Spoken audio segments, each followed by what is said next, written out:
మారు నవ్వుతూ బదులీవే పెదవిపై పెదవుంచి మాటలను చొర్రుకొని వేళ్లతో ఒత్తిన మెడపై రగిలిన తాపం ఇంకా పోలేదు.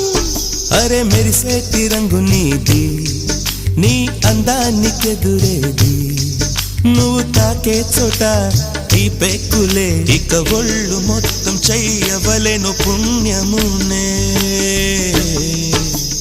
నెల్లూరి నెరజానా నే కుంకుమల్లె మారిపోనా, నువ్వు స్నానమాడ పసుపులాగా నన్ను కొంచెం పూసుకోవే.